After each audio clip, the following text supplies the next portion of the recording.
성경을 이렇게 좀 이렇게 가르치고 이럴 때 최대한 좀 쉽게 설명해 주려고 하는데 여러분이 생각할 때 이렇게 생각할지 몰라요. 성경을 이거 어렵다 이런 생각이 할 때가 있고, 어린 아이들은 그럴 수 있죠. 성경이 좀 어렵다 그렇게 생각할 수 있고, 또 하나는 이거 뭐 배워서 뭐해 이런 생각할 수도 있어요. 이게 성경이라고 하는 게, 그러니까 성경을 이제 성경 있는 그대로를 얘기해 주니까 배워서 뭐해 이런 생각할 수도 있단 말이에요.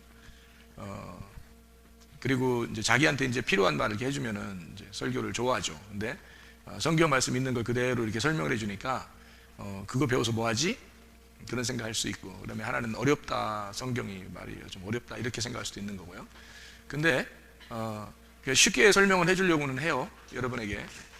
그러니까 쉽게 설명해 주려고 하니까 들으면 되는 거고, 또 반복해서 계속 이렇게 설명이 우리 교회에서 이제 해주기 때문에 좋은 거고요. 또 하나는 성경을 있는 그대로 여러분에게 가르쳐 줄 때 나하고는 무슨 상관이 없는 것 같은데 성경만 이렇게 알면 뭐하지 이렇게 생각하는 이제 사람들이 있단 말이에요. 그런 사람들은 생각을 다 고쳐 먹으셔야 합니다. 그러니까 왜 그걸 고쳐 먹어야 되냐면 성경을 있는 그대로를 여러분이 배우지 못했기 때문에 성경을 모르는 거예요. 성경을 모르니까 무슨 현상이 벌어지냐면 자기가 설교를 듣고 인생을 이제 살아가려고 하는 거죠. 근데 성경 자체를 알면 자기가 스스로 성경 말씀이 자기 속에 들어와서 살아가게 될 수 있는 거예요. 그런데 성경 자체를 모르니까 설교를 하면 그 설교를 통해서 자기가 좀 어떻게 이렇게 사세요 그러면 그렇게 살려고 노력하고 이제 그런 식으로밖에 안 되는 거죠. 근데 성경 자체를 알게 되면 이 말씀이 내 속에 들어와 버린다고요. 그럼 그 말씀이 내 속에 들어오면 그 예수님이 된다고. 그게 예수님이 나를 인도하게 되는 거예요. 그러니까 다른 사람이 필요 없는 거예요, 그렇게 되면. 그래서 저는 성경을 여러분에게 그대로 가르쳐 주길 원하는 거예요. 성경 좀 알으라고. 왜냐면 여러분이 사람들 물어보세요, 성경 아는가? 성경을 몰라. 성경을 물어보면 교회를 뭐 오래 다녀도 성경을 몰라. 그러니까 그러면 이제 안 되는 거죠. 그러니까 성경을 자체를 아는 게 중요하다. 왜 그러냐면 그 성경을 자체를 알게 되면 어떤 걸 알게 되는 거냐면, 성경을 이렇게 내가 글자를 알려주는 게 아니에요. 이 성경의 속에 있는 뜻을 여기서 뭐라고 말하는지 그걸 설명해 주는 거거든요. 그러면은 예수님이 와도 어차피 그 얘기를 할 거란 말이에요, 여러분한테. 예수님이 와서 성경에서 자기가 얘기하는 건데 뭔 얘기를 하겠어요? 자기가 그 성경에 있는 내용을 설명해 줄 거 아니에요, 예수님이. 그거예요. 그러니까 우리도 성경을 예수님처럼 설명해 주는 걸 알아야 되는 거예요. 그걸 알았다는 얘기지. 나도 그걸 알면 예수님이 우리 속에 들어와요. 그게 예수님이라는 말씀이지, 뭐 성경책 이게 무슨 예수님이에요. 이게 예수님이라는 게 아니에요. 이 성경책이 내 속에 들어와서 내 속에서 예수님으로 인도를 해야 돼, 나를. 그러면 생활 자체를 인도하게 되는 거죠. 말씀을 알게 되니까. 그러니까 언제든지 말씀이 내 속에 기억이 나고 그 뜻이 이해가 되고, 그래서 살게 되는 거란 말이에요. 그래서 말씀을 있는 그대로 계속 집어넣어 주는 거예요. 그러면 그 사람이 이제 말씀이 인도하도록, 다른 사람이 인도하는 게 아니고, 목사가 여러분 인도하는 게 아니에요. 설교가 인도하는 것도 아니고, 말씀이 이해돼서 그 말씀이 속에 들어가면 그게 레마의 말씀이 돼서 그 레마의 말씀이 나를 인도하는 거죠. 그게 성경을 배우는 목적이에요, 여러분. 성경을 그래서 많이 알아야 돼요. 초대교회 성도들은요, 성경을 있는 그대로 배웠습니다. 여러분, 바울 사도가 뭘 가르쳤겠어요? 성경을. 구약에 있는 말씀을 신약으로 설명을 한 거예요, 바울이. 다른 얘기 한 거 없어요. 바울 다른 쓸데없는 얘기 같은 거 안 합니다. 구약에 있는 율법의 내용을 신약으로 설명을 했어요, 바울이. 그걸 설교라고 편지에다 쓴 겁니다, 여기 성경에. 그런데 사람들은 그런 식으로 보지 않고, 예수님이 이 땅에 오신 것이 뭐 때문에 왔어요? 율법이라는 구약을 너희들이 겉으로 보고 있으니까 속에 무슨 내용으로 내가 썼다라고 하는 걸 예수님이 저자니까, 이 책의 저자니까 저자 직강을 한 거예요. 속에 이런 내용이야 라고 설명해 준 게 복음서란 말이에요. 그거를 알려주려고 오신 분이 예수님이라. 그러니까 우리들은 뭐 해야 돼? 지금은 이 성경이 구약 신약 다 돼 있으니까 이거를 구약과 신약과 합해서 이거를 책을 설명을 해줘야 될 거 아니에요. 예수님이 이 땅에 지금 계시다면 그렇게 하실 거라고. 똑같다고요. 그렇게 알아야 성경을 아는 거지. 뭐 다른 얘기를 많이 해서 뭐 목사님 무슨 실력 자랑하는 거예요? 그게 소용없어요. 성경 자체를 알아야 돼, 여러분이. 그래야 이 말씀이 여러분을 인도해 나가는 거예요. 그래서 성경 말씀을 배워야 된다는 겁니다. 누가복음 5장 36절부터 9절까지 말씀. 또 비유하여 이르되 새 옷에서 한 조각을 찢어 낡은 옷에 붙이는 자가 없나니 만일 그렇게 하면 새 옷을 찢을 뿐이요 또 새 옷에서 찢은 조각이 낡은 것에 어울리지 아니하리라. 새 포도주를 낡은 가죽 부대에 넣는 자가 없나니 만일 그렇게 하면 새 포도주가 부대를 터뜨려 포도주가 쏟아지고 부대도 못 쓰게 되리라. 새 포도주는 새 부대에 넣어야 할 것이니라. 묵은 포도주를 마시고 새 것을 원하는 자가 없나니 이는 묵은 것이 좋다 함이니라. 아멘. 이렇게 말씀을 했습니다. 여기에 있는 내용들을 우리가 성경을 한번 찾아서 보죠. 우선은 이렇게 그림을 한번 그려볼게요. 이렇게. 그리고 이렇게 나눠볼게요. 그러면 이렇게 나누면은 여기가 뭐가 되겠어요? 애굽이 되겠죠. 여기는 광야가 되겠고요. 여기는 가나안이 되겠습니다. 그럼 여기는 뜰이 되겠죠. 뜰. 여기는 성소가 되겠고요. 그리고 여기는 지성소가 되겠습니다. 이게 성경적으로 이제 기본으로 여러분이 알고 있어야 되는 그런 내용이에요. 36절 말씀에 보니까 여기에 새 옷이라고 되어 있습니다. 새 옷에서 한 조각을 떼내어 할 때 그 새 옷 할 때요. 이게 카이노스라는 게 새라는 말이고요. 새로운 게 신선한, 새로운이라는 말이에요. 그리고 옷이라는 게 히마티온이라는 단어인데 히마티온은 겉옷. 이 혼인 예복 할 때도 겉옷을 이렇게 입는 것을 겉으로 이렇게 덮어주는 거죠. 그리고 제사장 옷 할 때도 제사장 옷을 입잖아요. 그 옷을 입을 때도 히마티온이라고 그렇게 이야기를 해요. 그러니까 이거는 어떤 면에서 이 성막이라는 것이요, 제사를 드리는, 하나님 앞에 제사를 드리는 그런 그 성전이죠. 그러니까 이게 성전이면서 제사 지내는 곳이란 말이에요. 그러니까 이걸 뭐라 그러면 예배라고 이렇게 볼 수가 있죠. 그러니까 이 예배를 위한 이런 옷에 대한 이야기를 좀 시작했다, 이렇게 볼 수가 있는 거죠. 그죠? 그걸 이야기를 시작했다. 그게 한 조각이라고 하는 그 조각이라는 게 이 헝겊 조각 같은 거예요. 이런 헝겊 조각 같은 하나에 이렇게 떨어져 나가는. 그러면 이거 보세요. 이렇게 나누어져 있지만 여기서 이제 이렇게 요 하나의 그 천이라고 이렇게 보세요. 이렇게 이게 성막은 천으로 돼 있잖아요. 그런데 이쪽 구덩이에서 이렇게 찢어내거나 또는 이쪽 구덩이에서 찢어내거나 그러면 이쪽 구덩이 찢으려면 이쪽이고 이쪽 구덩이 찢으려면 이쪽이잖아요. 그죠? 이쪽 구덩이에 찢어서 이쪽 구덩이에 찢어가지고 이쪽에다 붙여 놓을 수가 있다? 없다, 이 얘기예요. 제가 요걸 이제 설명을 해드릴게요. 간단하니까. 낡은 옷에 붙이는 자가 없다 그랬어요. 낡은 옷. 그럼 이게 지금 천으로 돼 있으니까 이 자체를 옷이라고 볼 수가 있죠. 천이니까 옷이라고 볼 수가 있단 말이에요. 낡은 거라고 하는 건 팔라이오스라고 해서 이게 늙은이란 말이에요. 늙은, 오래된, 옛날 뭐 이런 거예요. 그러니까 보세요. 이쪽이 새로운 거겠어요? 이쪽이 새로운 거겠어요? 이쪽이 새로운 거죠. 그럼 이쪽은 낡은 거란 말이에요. 이쪽은 옛날 거란 말이에요. 그죠? 여기에서부터 이쪽으로 가야지 새로운 거죠. 이쪽에서 일리 가면 옛날 거로 가는 거죠. 그죠? 무슨 말인지 이해가 돼요?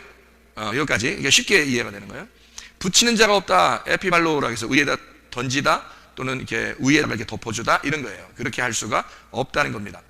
찢은 조각이 낡은 옷에 어울리지 않기 때문이다, 그런 말이거든요. 여기 조각을 낡은 옷에 붙인 자가 없나니 만일 그렇게 하면 새 옷을 찢을 뿐이요 새 옷에서 찢은 조각이 낡은 것에 어울리지 않는다, 이렇게 되어 있습니다. 그 어울린다라는 말이 쉼포네오라는 단어인데요. 이게 동의하다 또는 일치한다, 조화를 이룬다, 연합한다, 합의를 보다 라는 단어거든요. 그러니까 새 것이 옛날 거에 일치가 되지 않는다는 말이에요. 하나가 되지 않는다, 하나가 될 수가 없다, 그런 말이거든요. 누가복음 5장 37절의 말씀에 또 이렇게 되어 있어요. 새 포도주라고 되어 있고요. 새 포도주를 낡은 가죽 부대에 넣는 자가 없다 했을 때 거기 새 포도주가 새라는 게 네오스라는 말이고 이게 새로운, 젊은, 신선한 이란 말이고요. 포도주라는 말이 오이노스, 포도주를 이제 오이노스라고 보통 그렇게 얘기를 해요.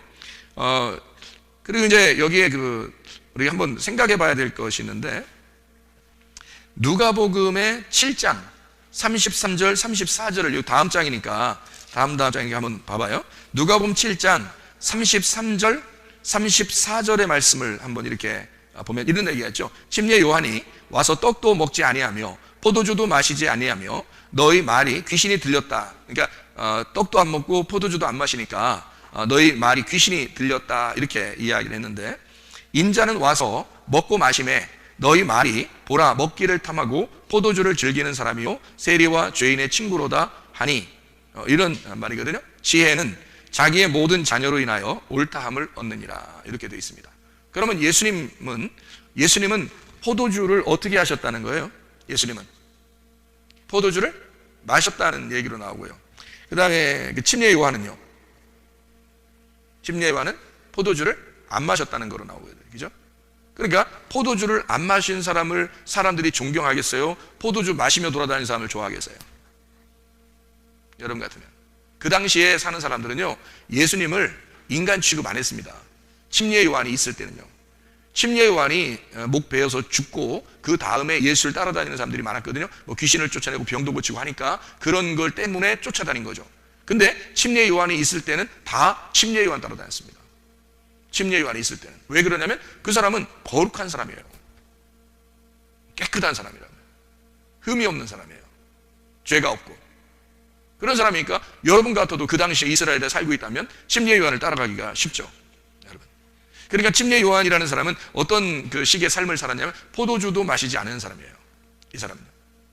메뚜기와 석청을 먹고 있는 사람이고요. 그러니까 광야에 외치는 자의 소리니까 어디에 있는 사람이에요? 광야에 있는 사람이에요. 그러니까 여기 지금 광야잖아요, 이쪽이. 그죠?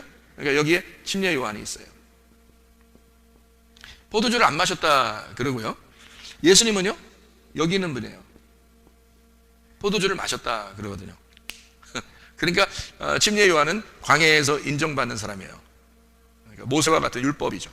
모세와 같은 율법. 그러니까 이거를 모세와 같은 율법, 이걸 엘리야라고 침례 요한을 소개하죠. 그러니까 여기선 율법이 충만한 거고 여기는 유전과 전통이 있는 거예요. 그리고 신학, 교리 뭐 이런 것들이 있는 거예요.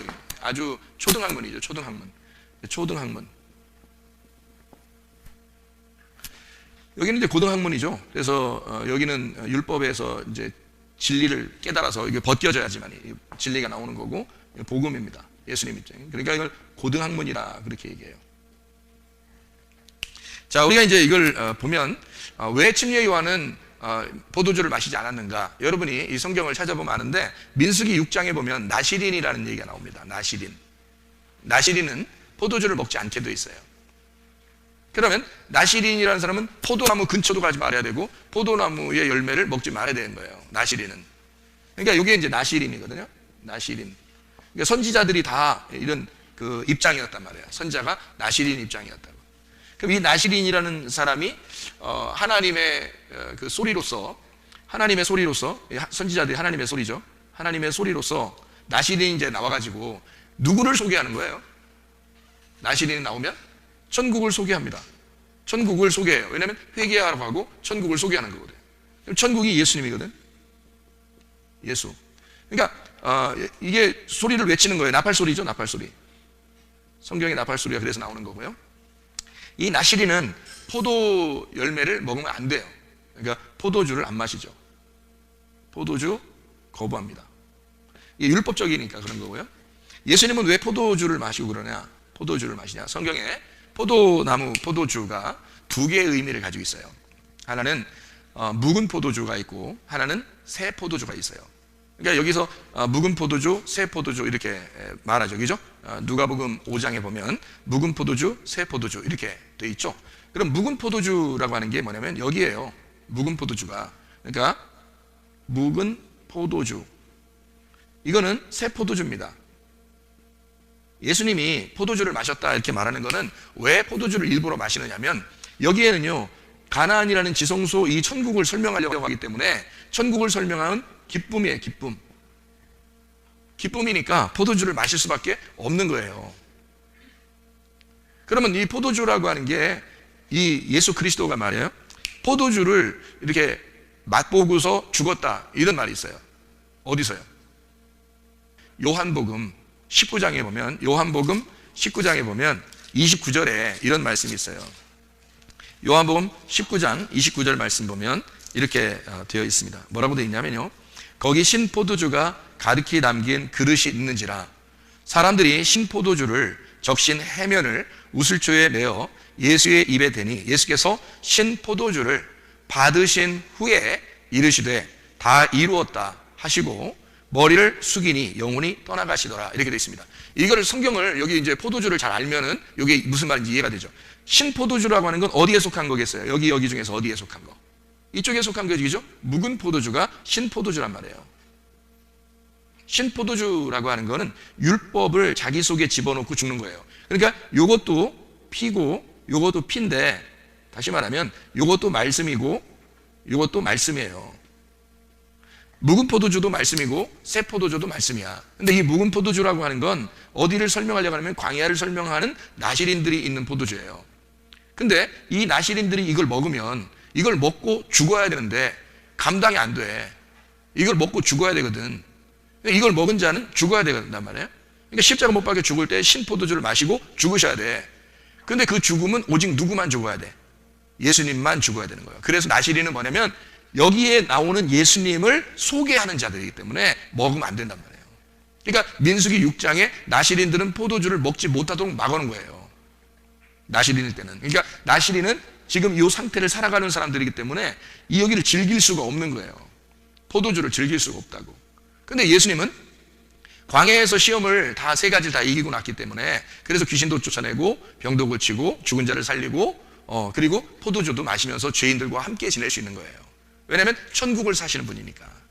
광야의 시험을 다 이겼잖아. 광야의 시험을 그 마태복음 4장, 누가복음 4장에 광야에서 3번의 시험을 다 이겼단 말이에요. 그 3번의 시험은 뭐라고요? 창세기 3장에 나오는 먹음직, 보암직, 탐스럽게 하는 선악과의 시험이라고. 요 3개를 다 이긴 거예요. 그러니까 아담의 죄가 거기서 끝난 거지, 끊어진 거지. 그러니까 예수님은 이제 하나님 아들의 삶을 이 땅에서 사람 죄인들과 함께 있지만 천국을 살 수 있는 거란 말이에요. 그러니까 즐겁죠. 천국에 살면 즐겁죠. 그래서 천국에 살면 어린 양의 혼인잔치와 같은 삶이기 때문에 혼인잔치, 결혼식 잔치에 포도주가 떨어지면 된다, 안 된다? 안 된다. 그래서 포도주를 새로 만들어 주시잖아요. 요한복음 2장에 가나의 혼인잔치에서. 그게 누구를 만들어 주는 거예요?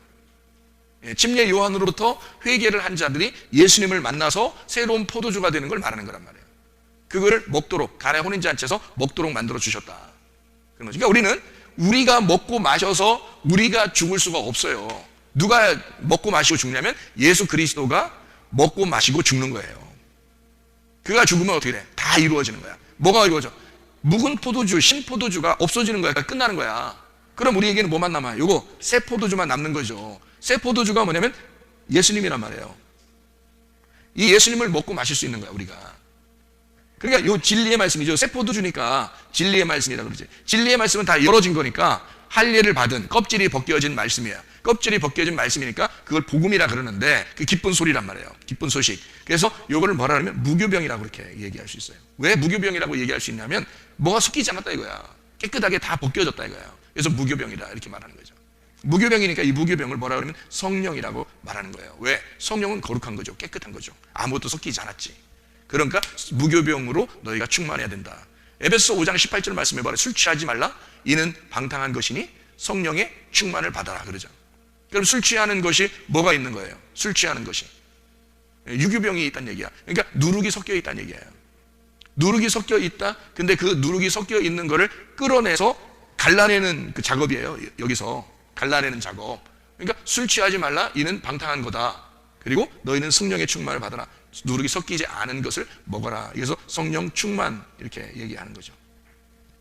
자, 우리 이제 여기에 있는 것이냐 여기에 있는 것이냐 이렇게 나누어서 이게 지금 신포도주, 이게 새 포도주, 여기는 묵은 포도주, 이거는 새로운 포도주다. 그러니까 서로 나시인이라는 침례 요한은 광야에 있는 사람이기 때문에 포도주를 마실 수가 없다 하는 얘기고요. 예수님은 가나안에 있는 분이기 때문에 포도주를 마실 수가 있었다는 얘기예요. 근데 이 사실을 모르면 사람들은 예수님을 바라보고서 뭐라고 했겠어요?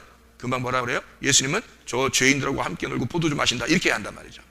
이 내용을 모르니까 사람들은. 근데 이 내용을 아는 사람들은 예수님이 그렇게 하신 것을 볼 때 바로 우리와 함께 즐기시는, 그러니까 죄인들과 함께 즐겁게 지내시는 천국의 모양을 설명한다라고 우리가 볼 수 있겠죠. 그러니까 성경이 그만큼 다르게 보이겠죠. 그죠? 예수님의 그 모습이. 그러면 예수님만 그 신포도주를 마시고 모든 걸 끝낼 수 있는 분은 예수님밖에 없으니까 우리가 죄를 해결할 수 있다 없다? 해결할 수가 없다. 예수님만 죄를 해결할 수가 있다. 그러니까 인간을 만드신 것도 예수님이고요. 인간이 죄를 지었을 때 그 죄를 해결하시는 분도 예수님이고요. 일방적으로 예수님이 다 해결하고 사랑할 수밖에 없는 분이라는 거죠. 우리는 그러니까 그거를 믿고 가라는 거예요. 믿고 오라는 거지. 우리가 그걸 갖다 믿음을 거부했다. 그러면 네 책임이라는 거죠.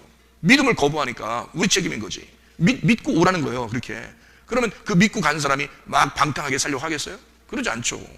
믿고 가는 사람이니까 그 주님이 나를 위해서 죽으셨다는 그 애통함과 그 상한 마음과 그 고통과 괴로움이 있고 그걸 짊어지고 같이 가야 되죠. 그래서 자기 십자가를 지고 자기를 부인하면서 따라와라 라고 말씀하는 거예요.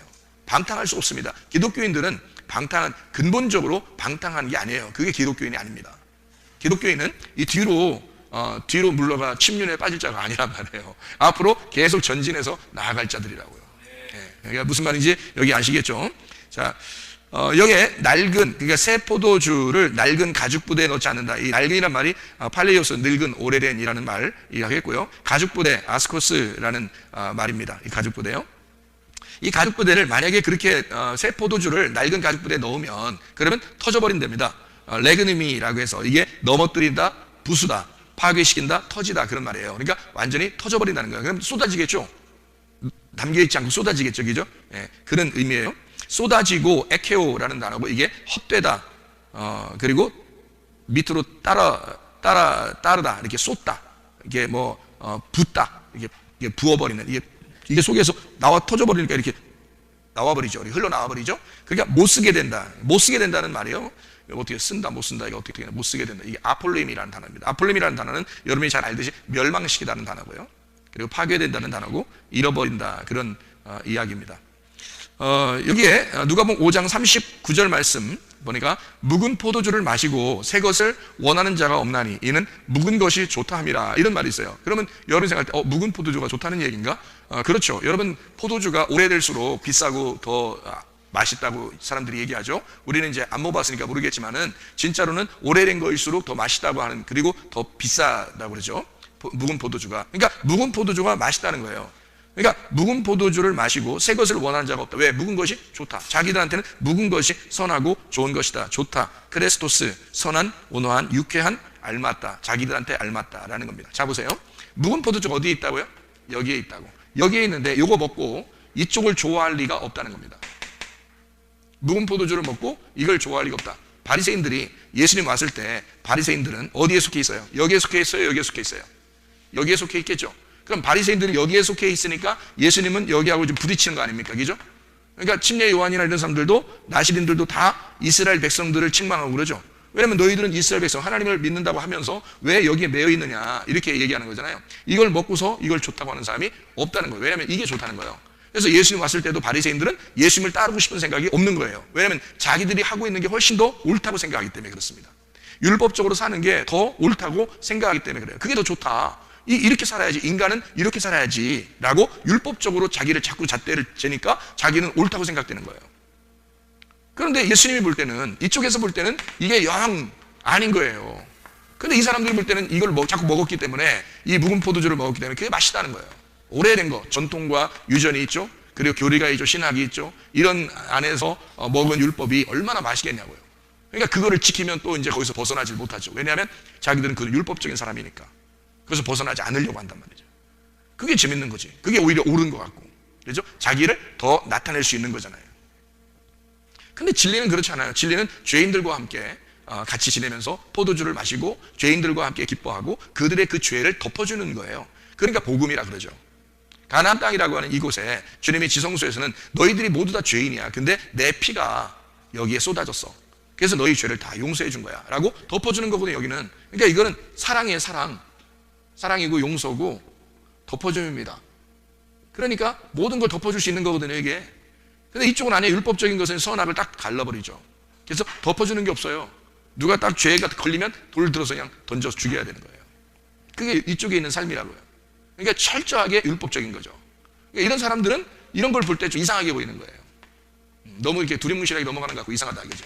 근데 예수님이 볼 때는 너희들이 너무 딱딱하다는 거예요.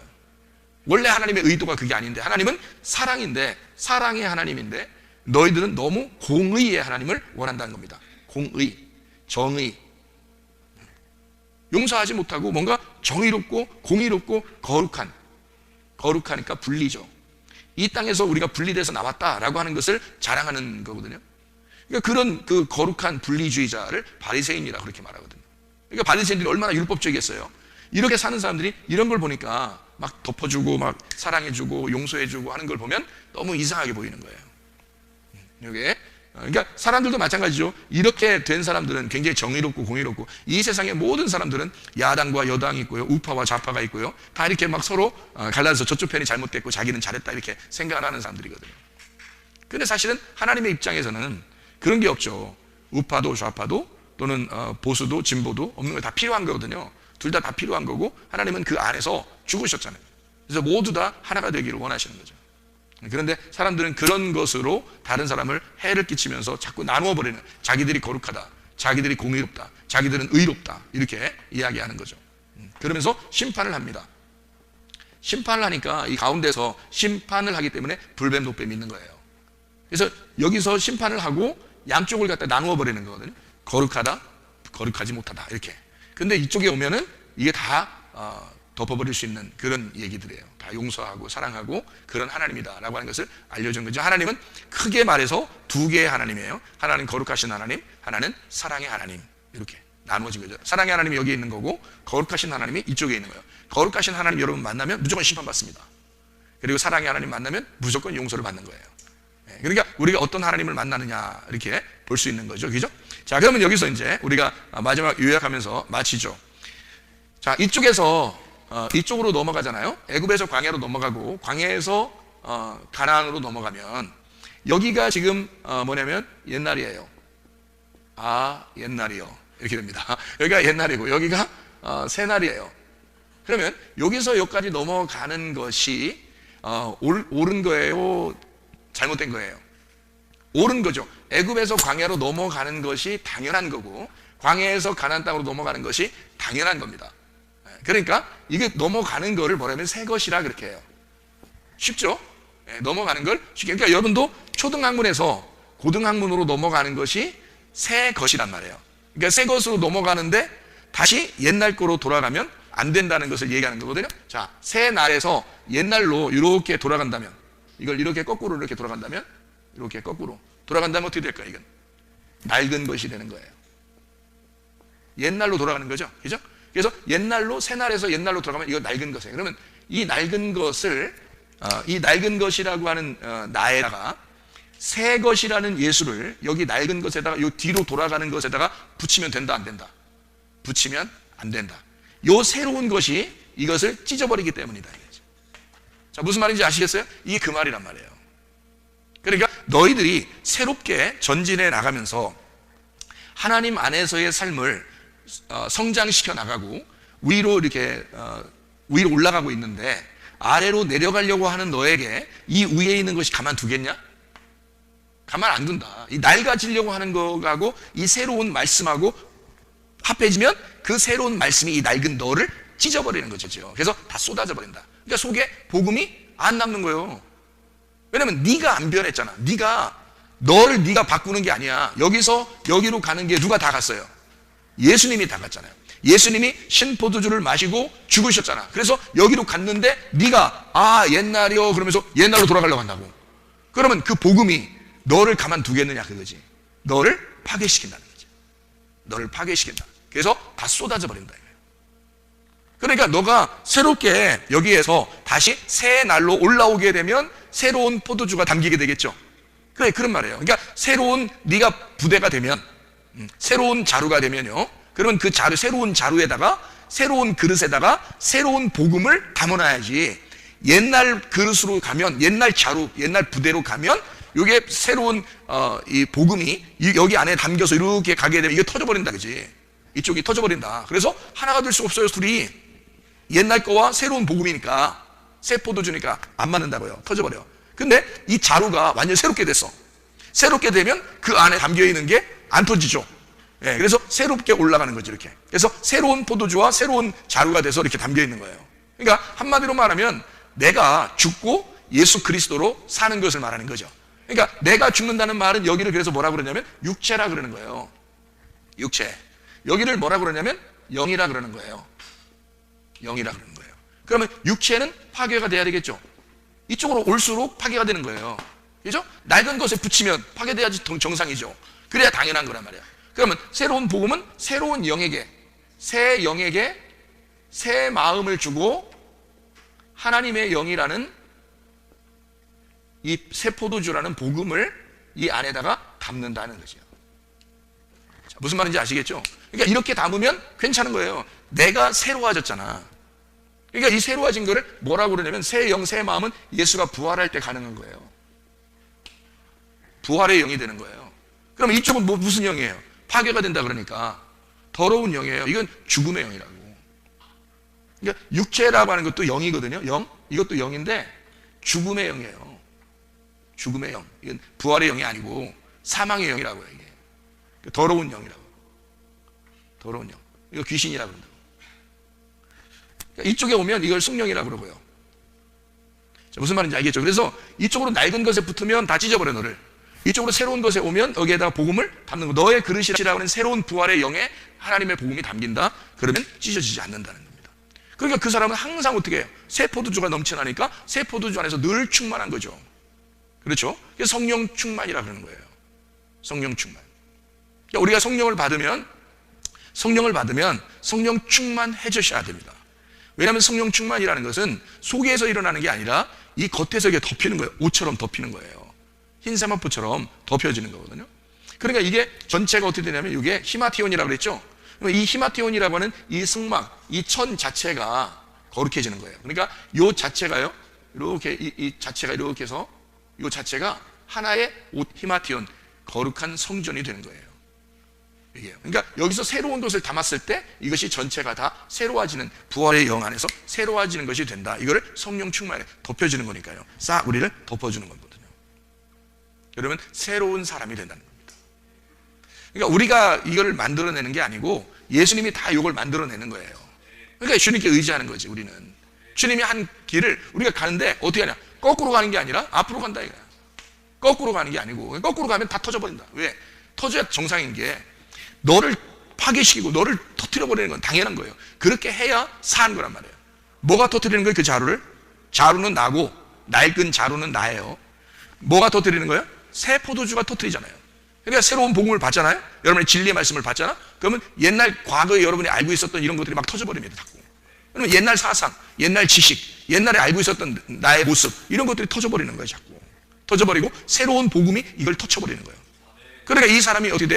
염소였는데 염소는 광야에 내보내가지고 죽이잖아요. 그죠? 염소는 광야에 나가서 죽는다고요. 그래서 죽음을 경험하잖아요. 죽음이라는 염소가 죽음을 경험하면 양이 된다고요. 그러니까 염소가 따로 있고 양이 따로 있는 게 아니고 염소와 양은 같은 거예요. 자, 보세요. 염소는 탕자입니다. 탕자니까 어디로 가겠어요? 애굽으로 가죠. 아버지의 집에서 애굽으로 돌아간단 말이에요. 그러니까 탕자니까. 그러면 돌아온 탕자는 어떻게 돼요? 돌아온 탕자 아버지 집에 가죠. 그러면 탕자는 뭐가 탕자라는 거예요? 여기 지금 써놨잖아요. 염소가 탕자가 돌아온 탕자가 될 때는 옛날 탕자가 아니에요. 여러분 누가복음 15장을 한번 봐봐요. 누가복음 같은 누가복음이니까 누가복음 15장을 한번 봐봐요. 뭐라고 돼 있나?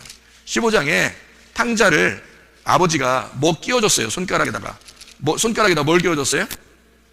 손가락에다가 이상하잖아요. 손가락에다가 뭘 끼워줬냐면 가락지를 끼워줘요. 22절에 보니까 아버지는 종들에게 이르되 제일 좋은 옷을 내어다가 입히고 손에 가락지를 끼우고 발에 신을 신겨라. 옷 못 입나?